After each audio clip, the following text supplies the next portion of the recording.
Hallo, hier ist Bernd von eurem Saxophon YouTube-Channel und von Saxbrick. Seid gegrüßt. Ich hoffe, euch geht's gut. Es ist mal wieder Zeit für eine kleine Videoserie, wie ich meine, und es geht wieder um das Thema Improvisation. Der Grund dafür ist, es gibt demnächst einen neuen Kurs, der wird heißen 5 Elements of Improvisation. Ja. Und in diesem Kurs geht es um, haben wir ein bisschen weiteren Blick auf Improvisation. Es geht nicht nur um die richtigen Skalen, die richtigen Akkordtöne. Wir beschäftigen uns mit 5 Elementen, die wichtig sind für ein gutes Solo. Und der Grund dafür war folgender: Ich habe eine Umfrage gestartet, habe die Leute gefragt, okay, was ist denn für euch wichtig? Oder wo habt ihr die größten Baustellen? Was wollt ihr gern lernen? Ne, wenn ihr Solo spielt, was passiert immer? Wo habt ihr so Defizite oder was wollt ihr verbessern? Und da kamen eben so 5 Themen raus, die haben sich so herauskristallisiert. Das sind diese 5 Elemente. Ich sage es mal schnell, um was es geht. Das erste Element ist, wie bei allen Kursen und ja, allen Tutorials, ist Harmonik, Melodik. Also da geht es wirklich um die Töne, Akkordtöne, Kadenzen, Harmonieverbindungen und so weiter. Das zweite Thema ist ein wichtiges Thema. Viele haben Probleme beim Improvisieren, die Form zu halten. Also die fallen schnell aus der Form raus, wenn sie improvisieren, finden nicht mehr rein. Das zweite Element ist Formkontrolle. Das dritte Element ist die Rhythmik. Rhythmik ist auch ein super wichtiges Thema beim Improvisieren. Oft ist gar nicht so das Problem, welche Töne spiele ich, sondern welche Rhythmik. Und wenn ein Solo schnell langweilig wird, liegt das oft nicht daran, dass die Töne irgendwie nicht gut klingen oder so, sondern dass man immer dieselbe Rhythmik benutzt. Viele Schüler haben vielleicht 3, 4 Rhythmus-Patterns und die spielen sie immer wieder. Ne? Es kommt ständig wiederholt und es macht schnell langweilig. Also da werden wir uns ein bisschen mit rhythmischen Patterns und Riffs beschäftigen, die man eben benutzen kann, um bestimmte Motive interessanter zu machen. Das vierte Thema ist das Thema auswendig spielen, auswendig lernen. Wie kann ich es anstellen, eine Melodie schlauer auswendig zu lernen? Ne? Und vor allem auch so, dass ich es nach 3 Tagen immer noch weiß, dass ich es nicht vergesse. Viele von euch haben Saxophon gelernt, immer mit Noten zu spielen. Ne? Die haben sich wenig damit beschäftigt, auswendig zu spielen oder auch mit den Ohren Sachen zu lernen. Und ja, das kommt dann zurück, wenn man anfängt zu improvisieren, merkt man, oh, wenn ich kein Notenblatt vor mir habe, bin ich irgendwie unsicher. Ne? Dann weiß ich nicht genau, was ich machen soll. Das ist ein wichtiges Thema fürs Improvisieren lernen. Das 5. Element beschäftigt sich mit dem großen Thema richtig hören lernen. Also im weitesten Sinne Gehörbildung, Ear-Training und so weiter. Was mache ich, wenn ich mir selbst ein Solo raushören will von einer Aufnahme oder transkribieren will? Was kann ich da machen? Wie gehe ich da vor? Es gibt Hilfsmittel, es gibt Apps, es gibt bestimmte Reihenfolgen, auf was ich achten muss, damit ich das überhaupt verstehe, was ich da höre und so weiter. Das werden wir da beschäftigen. Werden wir uns damit beschäftigen, wollte ich sagen. Und in diesem Video heute werden wir uns das erste Element vornehmen. Da geht es um die Harmonik, Melodik-Harmonik. Heute machen wir aber mal mehr mit der Harmonik ein bisschen was. Und ich habe wie immer so ein kleines Übungsstück gebaut mit 4 Akkorden nur. Ist ganz leicht. Ist ein kleiner Popsong oder so. Und da werde ich dann so ein paar Sachen erklären, wie ihr die Harmonietöne, wie ihr die lernen könnt, wie ihr damit spielen könnt, was ihr machen könnt, damit ihr die verbinden könnt und damit es ein bisschen wie ein Solo klingt. Ne? Damit ihr einfach so ein bisschen in diese Harmonien reinkommt, ohne jetzt diese ganzen Akkordtöne pauken zu müssen. Ne? Ist ein bisschen spielerischer alles. Okay, werden wir mal anfangen. Ich zeige euch mal die Noten. So, das ist das Ding hier. Ich demonstriere das heute mal mit dem Altsaxophon. Das kleine Stück, was ich hier gebaut habe, heißt Road to Mo. Fragt nicht, warum das so heißt. Ist ein Geheimnis. Ist auch nicht wichtig. Ist gar nichts dahinter. Das Ding hat nur 4 Takte und 4 Akkorde. Ist wie gesagt eine Art Pop-Song, also ein Bossa Nova im weitesten Sinne. Es ist so ein bisschen Bossa Nova Pop-mäßig. Und es gibt eine kleine Melodie. Die Melodietöne werden wir jetzt nicht analysieren. Im Kurs mache ich das mit einem Lied. Da analysieren wir wirklich, okay, was passiert da in der Melodie. Und das kann man natürlich, wenn man das macht, kann man das auch benutzen. Also wenn ihr diese Melodie auswendig lernt, könnt ihr die natürlich auch im Solo spielen und auch die Töne, die da drin vorkommen, verwenden im Solo. Das ist oft eine ganz gute Methode, um erstmal reinzukommen in die Improvisation. Dann gibt es eine Easy Version, habe ich hier geschrieben, das seht ihr unten dran. Also von dieser rhythmischen Version der Melodie gibt es noch eine ganz leichte Version. Das sind die gleichen Töne, die sind nur ganz einfach aufgeschrieben. Jetzt muss ich gerade mal, kleinen Moment. Okay. Jetzt, ich werde es gleich mal vorspielen, damit ihr einen Eindruck habt. Und dann gibt es noch so ein paar Übungen dazu. Da werden wir uns mit Akkordtönen beschäftigen und werden die Akkordtöne erstmal lernen und dann auch benutzen, um ein kleines Solo zu spielen. Das zeige ich euch gleich. Jetzt geht es erstmal um die Melodie. Ja. Die Technik hier. So, also gehe ich nochmal zurück. Jetzt machen wir erstmal diese Reihe, Road to Mo. Ich spiele euch das mal vor, könnt ihr mal zuhören. Wenn ihr Lust habt, spielt mit. Wenn ihr das Saxophon direkt bei euch habt, könnt ihr auch mal direkt mitspielen. Macht euch den Kopfhörer drauf auf die Ohren.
Also wie gesagt, kleines Stück, kleine Melodie, kurze Melodie, ganz leicht zu spielen. Die Easy Version, die ist eigentlich genauso, da ist keine Rhythmik drin.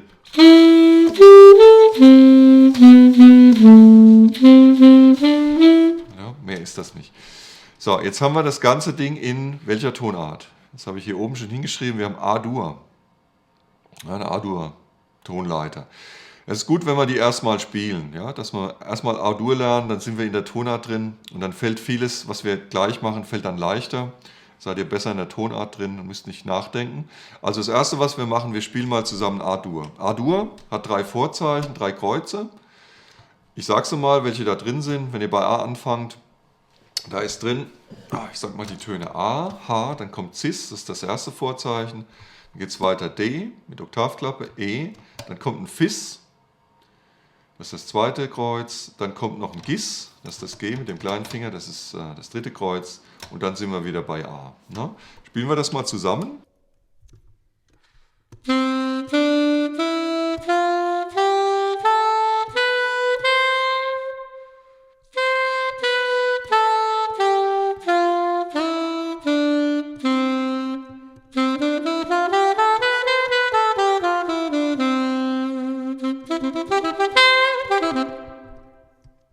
So, das ist A-Dur. Wenn ihr wollt, könnt ihr das Video stoppen, bisschen A-Dur üben und dann kommt ihr gleich zurück und dann ist wahrscheinlich alles andere, was ich dann erkläre, vielleicht ein bisschen einfacher, wenn ihr das in den Fingern habt. Okay, jetzt gehen wir weiter runter. Jetzt haben wir hier, also das Lied besteht immer nur aus dieser einen Reihe. Ne? Das sind 4 Akkorde. Das sind auch Stufen von diesen Akkorden, also von der Tonart sind das Stufen. Das habe ich auch schon mal in einem anderen Video erklärt. Ich werde es jetzt nicht mehr alles erklären. Wir nehmen einfach mal diese Akkorde, die hier stehen. Und was uns interessiert jetzt, ist der Grundton des Akkords, die Terz und die Septime. Das ist eigentlich das Wichtigste. Also das macht den Akkord aus. Grundton ist klar, das ist der Basston, der sagt uns, wo wir sind. Die Terz sagt uns, das, wie sagt man, Tongeschlecht, ist es Dur, ist es Moll, das sagt uns die Terz. Und die Septime, die macht das zum Beispiel, also es gibt eine große und eine kleine Septime. Die Septime, die macht das zu einer dominanten oder einem Major 7 Akkord, Tonika oder Dominante. So, als erste Übung werden wir nur die Basstöne spielen. Also wir nehmen uns das Playback, das könnt ihr auch runterladen, hier unten findet ihr einen Link. Und dann werden wir erstmal die Basstöne ganz normal, wie es da steht, als ganze Noten spielen. Immer schön folgen, nächster Ton, nächster Ton. Und im nächsten Schritt werden wir probieren, die Töne zu verbinden. Irgendwie durch Töne, die wir dazwischen spielen. Wie komme ich vom A zum Fis? Indem ich übers Gis spiele.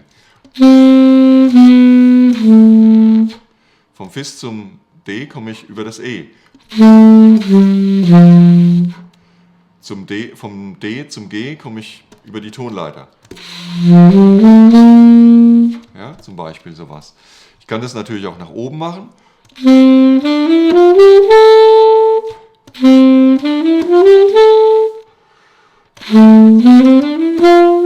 Ja, ich kann das in beide Richtungen machen. Ich kann auch ein Stück nach oben spielen, dann nach unten gehen. Ich mache das jetzt mal, ich demonstriere das mal. Ich mache erstmal nur die Basstöne. Dann verbinde ich die auf dem schnellsten Wege. Ich gehe nach unten. Und am Schluss werde ich noch ein bisschen drumherum spielen, aber auch diese Töne verbinden. Das hört ihr dann. Ja? Okay, machen wir das mal.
Zum Beispiel.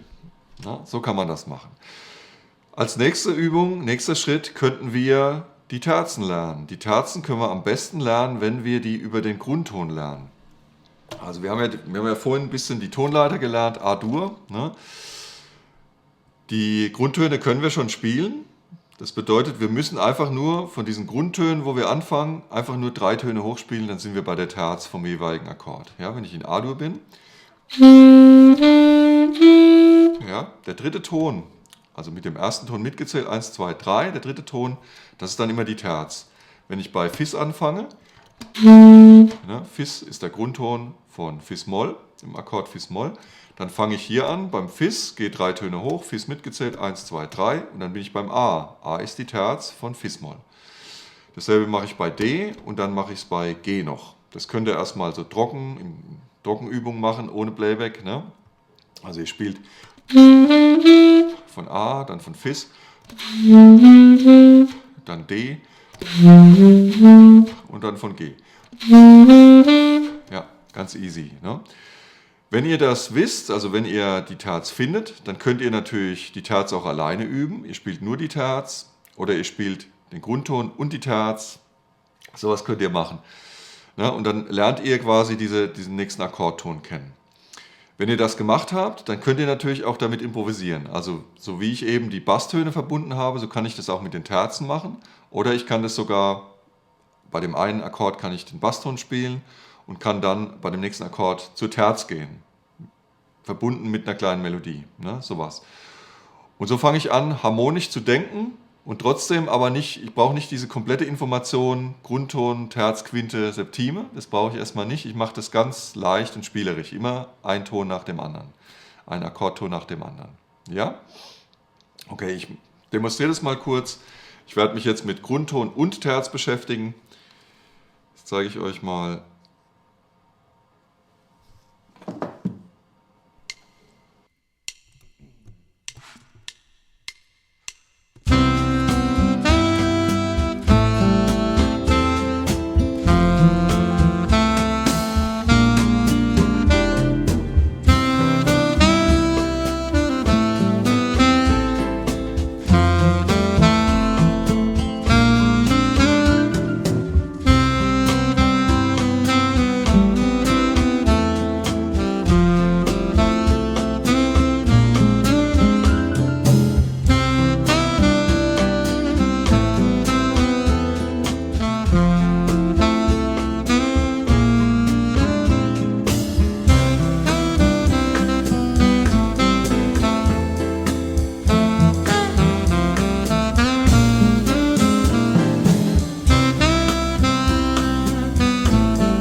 Also ich kann damit schon viel ausprobieren und ich bin immer in den Harmonien. Ich bin immer auf der Harmonie. Das letzte, was wir noch machen, ist, wir suchen uns die Septime von dem Akkord, von dem jeweiligen Akkord. Das Gute ist, wir wissen, wir sind in A-Dur. Wir müssen nicht so sehr viel an bestimmte Töne denken, welche Vorzeichen haben die. Wir müssen einfach nur an die Töne denken, die in A-Dur drin sind. Es gibt eine Ausnahme, der letzte Akkord hier drin, der ist tonartenfremd. Ja? Der gehört eigentlich nicht in die Tonart rein. Das heißt, hier gilt das nicht. Hier müssen wir tatsächlich gucken, was ist denn in G7 drin. Da haben wir den Grundton G, der gehört auch nicht in A-Dur rein. Ne? Das ist in A-Dur ist ja ein Gis drin normalerweise. Also G haben wir da drin und die Septime ist ein F. Also statt Fis haben wir ein F da drin. Okay, das ist die Ausnahme. Wie finde ich denn am leichtesten die Septime im Akkord? Viele fangen an, von unten zu zählen. Also ich spiele den Grundton, die Terz, die Quinte und dann oben drüber noch die Septime. Das geht, das ist aber komplizierter zu denken. Die leichtere Methode ist, man spielt den Grundton und geht einfach einen Ton runter. Ja, also man sucht die Septime sucht man als Ton unterhalb des Grundtons. Das ist viel leichter. Und jetzt müssen wir eigentlich nur finden, ist das Ding eine große Septime oder eine kleine Septime. Wenn das eine große Septime hat, dann ist es ein Halbton unter dem Grundton des Akkords. Bei einer kleinen Septime ist es ein Ganzton unter dem Grundton. Ich habe das hier hingeschrieben, ihr seht das bei A Major 7. Also in der Tonart haben wir ein Gis, ne? Das ist A und dann kommt das Gis, das ist ein Halbton tiefer, also ist eine große Septime.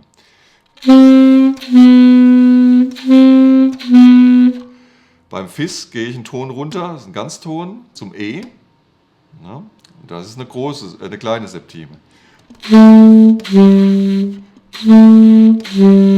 Ja? Das E ist die kleine Septime von Fis-Moll. Dann habe ich D-Dur, D Major 7. Vom D gehe ich einen Halbton runter zum Cis, weil Cis ist in A-Dur drin. Ja, das Cis ist die Major 7 von D Major 7. D-Dur Major 7. Und jetzt kommt die Ausnahme, der G7. G7-Akkord heißt, die 7 bedeutet eine kleine Septime. Und dann muss ich einen Ganzton runter. Ja? Von G ist der Grundton, Ganzton unter dem G ist das F. Dann habe ich die kleine Septime von G7. Ja. Und das kann ich jetzt auch benutzen. Das kann ich mit Playback üben. Das mache ich auch mal. Und jetzt habe ich, wenn ich das gemacht habe, habe ich schon ganz viel Material, womit ich spielen kann. Ich zeige das mal kurz.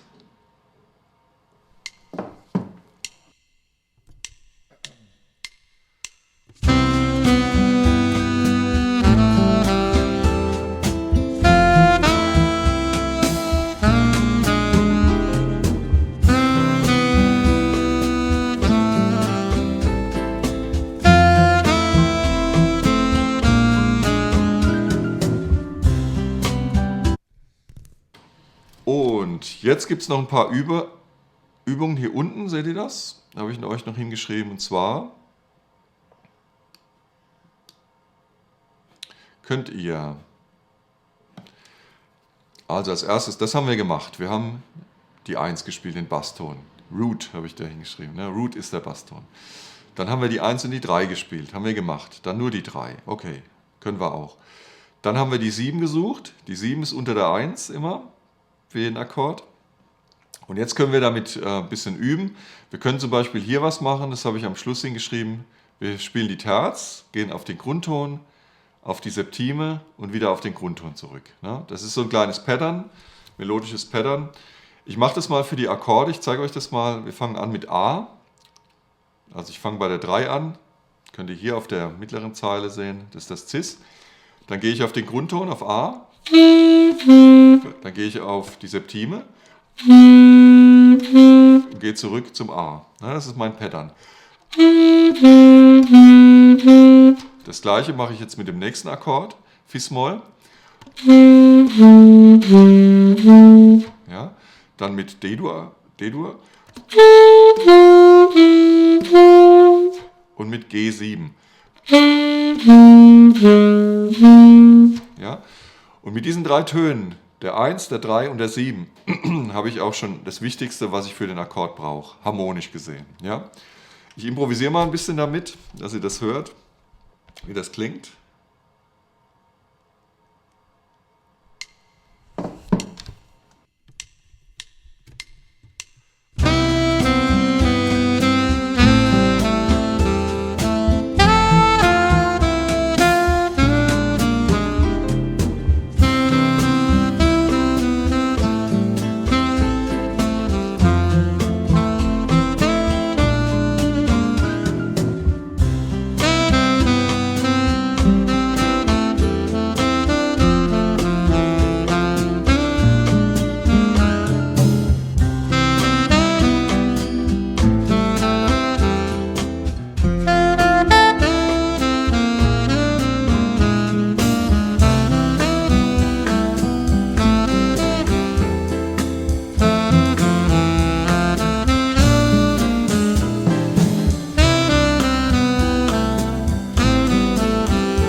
Okay. Was natürlich immer geht bei dem Solo, ist, dass man mit der Pentatonik oder auch mit der Durtonleiter spielt. Ne? Ausnahme ist hier der letzte Akkord, der G7, der gehört nicht in diese Tonart rein. Und da passt natürlich das Gis und das Cis, das Gis und das Fis, das passt da nicht so gut. Ne? Da könnt ihr dann die Akkordtöne spielen. Okay, probiert mal ein bisschen damit zu üben. Ihr findet die Downloads, findet ihr hier unten in dem Link. Könnt ihr euch runterladen. Zu jedem Video gibt es das jeweilige PDF und auch das Playback. Es gibt 2 Playbacks. Das eine ist so ein normales Bossa Nova und dieses Playback, das ist ein bisschen poppiger. Könnt ihr damit üben, könnt euch das nochmal anschauen. Und im nächsten Video geht es weiter. Da werden wir uns mit dem zweiten Element des Kurses beschäftigen, nämlich mit der Form. Da habe ich für euch so eine kleine Übung, wie ihr die Form üben könnt, damit ihr nicht so schnell rausfliegt. Ja? Okay. Gut, ich hoffe, euch hat das Video gefallen. Gebt mir ein Feedback, schreibt mir Kommentare unten rein. Und ja, wenn ihr Lust habt, ladet euch die Noten runter und übt ein bisschen damit. Ja? Okay. Dann viel Spaß beim Üben und wir sehen uns im nächsten Video. Macht's gut, euer Bernd. Ciao, ciao.